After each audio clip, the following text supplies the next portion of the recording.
Topkapı Sarayı'nın Kutsal Emanetler bölümüne girip de Musa'nın asası yazan vitrine yaklaşan herkes aynı duyguyu yaşar. Adımlar yavaşlar, ses tonun bilmeden alçalır ve gözlerin o basit, sade, neredeyse can sıkıcı derecede sıradan görünen ahşap çubuğa kilitlenir. Ben ilk gördüğümde 30 yaşındaydım ve itiraf edeyim biraz hayal kırıklığına uğradım. Çünkü kafamda bir görüntü vardı. Belki ışıldayan, belki üzerinde hieroglif olan, işte bu efsanevi bir nesne dedirten bir şey bekliyordum. Ama karşımda duran 3000 küsür yıllık olduğu iddia edilen tozlu bir sopa. İşte tam da bu yüzden bu hikaye bu kadar ilginç. Çünkü mesele sopanın kendisi değil. Mesele o sopanın etrafında örülen binlerce yıllık dinler, imparatorluklar ve efsaneler arasında dolaşan inanılmaz bir yolculuk. Ben araştırmayı seven biri olarak size şunu söyleyeyim. Bu konuya girdiğimde amacım gerçek mi değil mi demek değildi. Amacım şuydu. İnsanlık neden binlerce yıldır bu sopaya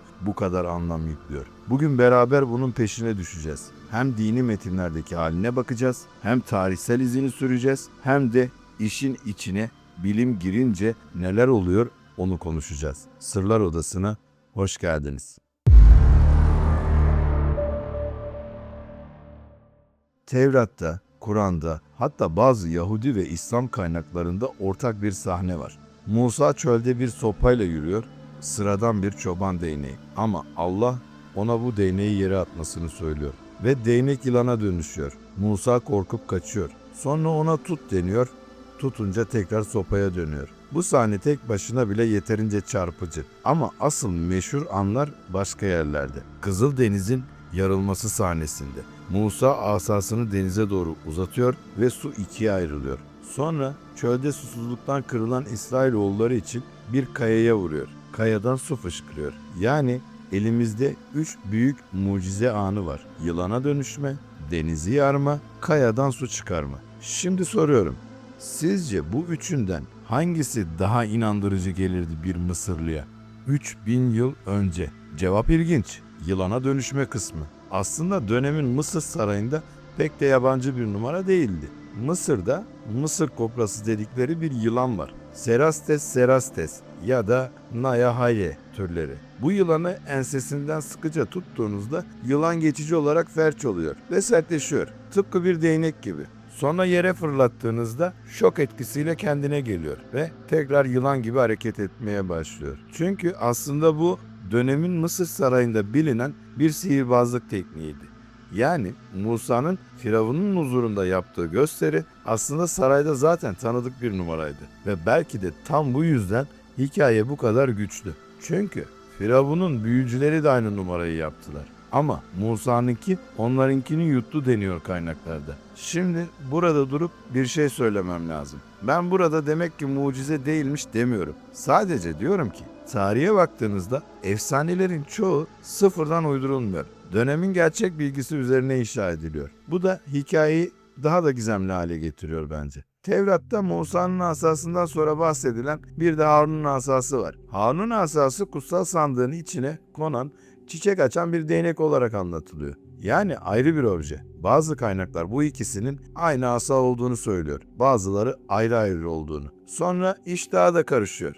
Çünkü Yahudi efsanelerinde bir de Şamir ve yaratılışın 10 nesnesi gibi anlatılar var. Bu asanın Adem'den Şit'e, oradan Nuh'a, İbrahim'e, sonunda Musa'ya geçtiği söyleniyor. Yani asa neredeyse insanlık tarihinin başından beri var kabul ediliyor efsanede. Şimdi burada aklınıza gelebilecek soruyu ben de sordum kendime. Bu kadar önemli bir obje nasıl oluyor da 3000 yıl sonra İstanbul'da bir Osmanlı sarayında çıkıyor karşımıza? Burada işin tarihine giriyoruz ve bence bu kısım asanın kendisinden bile ilginç. 1515 yılında Yavuz Sultan Selim Mısır'daki Memlük Devleti'ni ortadan kaldırıyor ve halifelik unvanı Osmanlı'ya geçiyor. Bununla birlikte Mısır'daki Memlük hazinesinde bulunan kutsal emanetler de İstanbul'a getiriliyor. Şimdi burada dürüst olmamız lazım. Bu asanın Musa'nın gerçek asası olduğuna dair hiçbir arkeolojik kanıt yok. Tarihçiler bunun bir gelenek, bir kutsal emanet kültürü olduğunu söylüyor. Orta Çağ'da hem Hristiyan hem Müslüman dünyasında kutsal kişilere ait olduğu iddia edilen objeler toplanır. Saraylara, kiliselere, tekkelere yerleştirilirdi. Bunun en meşhur örneği belki de Hz. İsa'nın çarmıhından parçalar olduğu iddia edilen gerçek haç parçaları. Avrupa'da o kadar çok kilise gerçek haçtan parçaya sahip olduğunu iddia ediyor ki birileri şaka yollu bunları birleştirsek bir orman çıkar demişti. Yani asa muhtemelen tarihsel olarak çok eski. Belki gerçekten antik bir Mısır ya da Orta Doğu değneği. Ama Musa'nın bizzat elinde tuttuğu o asa olduğunu kanıtlayacak bir yöntem yok elimizde. Ama işte burada ilginç bir şey var. Bilimsel kanıt olmaması demek o objenin insanlar üzerindeki etkisini hiç de azaltmıyor.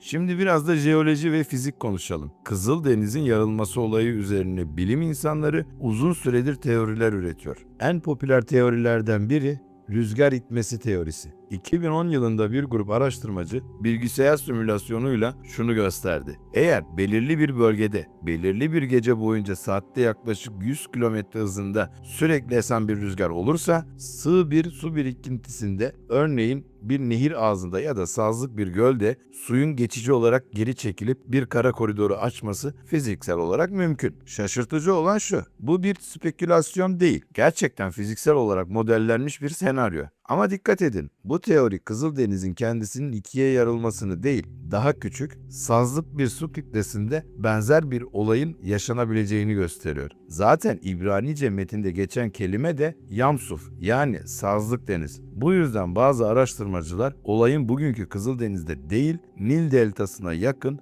sığ bir bölgede yaşanmış olabileceğini düşünüyor. Bir başka teori de Santorini yanardağının patlamasıyla ilgili. Milattan önce 1600'lerde gerçekleşen bu patlama o kadar büyüktü ki dev bir tsunami ve atmosferik etkiler oluşturmuş olabilir. Bazı araştırmacılar bu patlamanın yarattığı anormal deniz hareketlerinin yüzyıllar içinde ağızdan ağza aktarılan hikayede denizin yarılmasına dönüşmüş olabileceğini öne sürüyor. Ama burada size dürüstçe söylemem gereken bir şey daha var. Bu teorilerin hiçbiri kanıtlanmış değil. Hepsi mümkün mü sorusuna cevap arıyor. Kesin böyle oldu demiyor. Bilim burada alçak gönüllü davranmak zorunda. Çünkü 3000 yıl önceki bir olayı laboratuvarda tekrar test edemiyoruz. Sina Yarımadası'na, Musa Dağı bölgesine giderseniz gece vakti çölde durup gökyüzüne baktığınızda insan gerçekten farklı bir şey hissediyor. Işık kirliliği neredeyse sıfır. Samanyolu çıplak gözle görülüyor. Bu coğrafyanın gücü aslında kanıtlanabilirlik değil, İnsanların o toprakla kurduğu duygusal bağ. Yani bazı hikayeler kanıt için değil, anlam için var oluyor. Bir de işin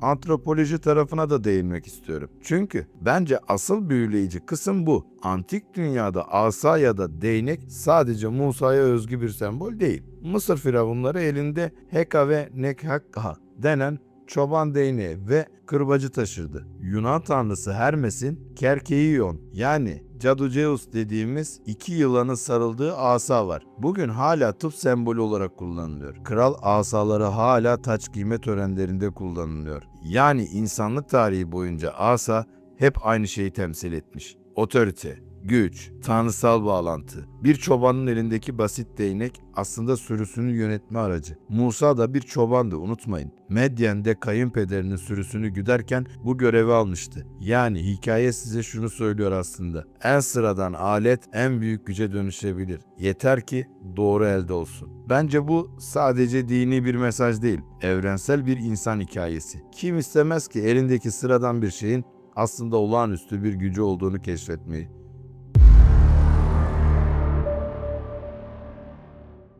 Geçenlerde kanalımda bir video paylaştıktan sonra bir izleyicimden mesaj geldi. Diyor ki, ben bu hikayelere hep şüpheyle bakardım. Ama sizin anlatımınızda hem bilim hem gizem bir arada olduğu için daha çok ilgimi çekiyor. Bu mesaj beni çok düşündürdü açıkçası. Çünkü aslında ben de aynı yerde duruyorum. Ne kör bir inanç ne de her şeyi reddeden bir şüphecilik. Ortada bir yer var. Merak dediğimiz yer. Ve bence Musa'nın asası hikayesi tam da bu yerde duruyor. Elimizde kesin bir kanıt yok. Elimizde reddedecek kesin bir bilgi de yok. Elimizde sadece binlerce yıllık bir inanç, bir sembol, bir de Topkapı'da duran kim bilir hangi çağdan kalma tozlu bir değnek. Şimdi konumuza geri dönelim. Musa'nın asasının dini metinlerdeki 3 büyük mucize anını gördük. Mısır büyücülerinin gerçekten yılan numarası yapabildiğini öğrendik. Asanın Topkapı'ya nasıl geldiğini, Yavuz Sultan Selim'in Mısır seferiyle bağlantısını konuştuk. Kızıldeniz'in yarılmasına dair rüzgar teorisini ve Santorini teorisini inceledik. Ve son olarak asanın aslında evrensel bir güç sembolü olduğunu,